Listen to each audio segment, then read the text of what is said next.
sun should be shining this way. Problem is, the sun is now way down here. So if you raise up the moon half a degree, you would raise it up 2,000 miles, which is not, I mean, it kind of would help. But the sun, if you raise it up half a degree, you'd raise it up 800,000 miles. So let me break this down. This is the excuse Toon uses for the top of the moon being lit when it's high in the sky from a sun sitting 1 degree above the horizon. Okay, because the moon, remember, can only be 240,000 miles above us at its maximum. So they show us this trigonometry where a sun 1 degree above the horizon is actually 1.6 million miles above our feet and like 1.4 million miles above the moon. So, but then they'll simultaneously try and use it as a proof with a sun sitting barely above the horizon, shining up on the bottom of clouds or casting shadows on the bottom of clouds. So you can't have both. You can't have a sun sitting above the horizon, shining downward on the moon and upward on clouds. This kills parallel sun rays, which in turn kills the globe model.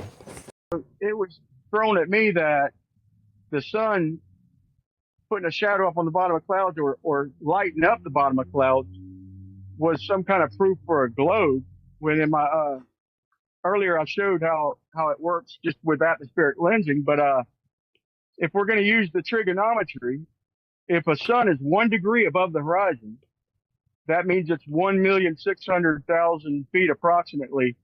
I mean, 1,600,000 miles above the tangent of my feet toward the horizon. So it's way above the clouds.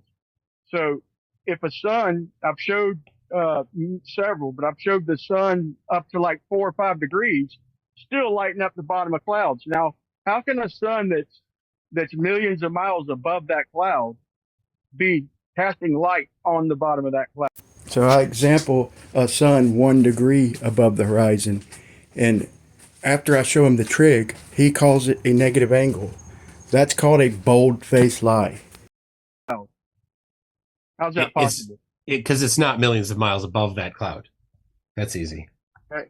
So you disagree with the trig that a sun 1 degree above the horizon, okay, 93 million miles away, puts the opposite side at 1,600,000 miles? You disagree with the simple trig? You did not show any trig, so I'm not going to agree or disagree to any trig that you're referencing. So he can't address this, folks.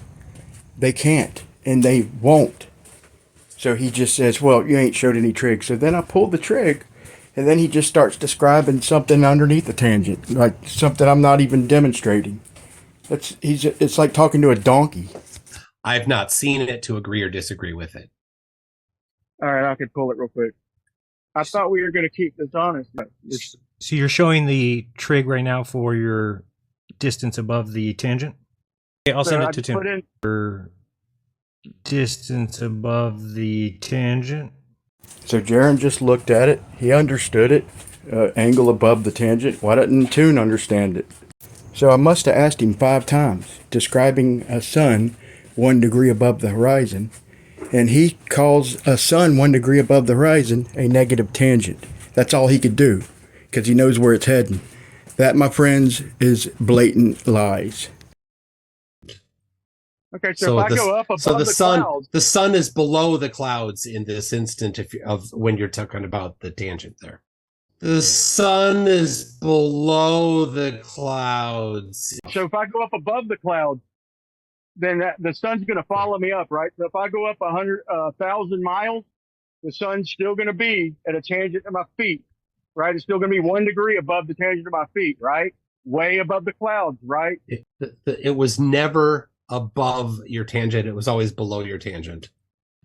It was never above your tangent. It was always below your tangent. So no matter how crystal clear I describe a sun 1 degree above the horizon, he keeps calling it below the tangent. That's how you expose a liar. If I'm on the moon and I have the same exact angle damn near as I had on the ground, a 1 degree shadow casted, I put a 1 meter stick in the ground. I've got a about a 28 meter long shadow casted down 1 degree. If I go up 20 miles above the clouds, I've still got a downward 1 degree shadow, right? If I go up 1,000 miles, I've still got a downward 1 degree shadow. And you're disagreeing with the freaking triangle calculator? It was never above your tangent. It was always below your tangent.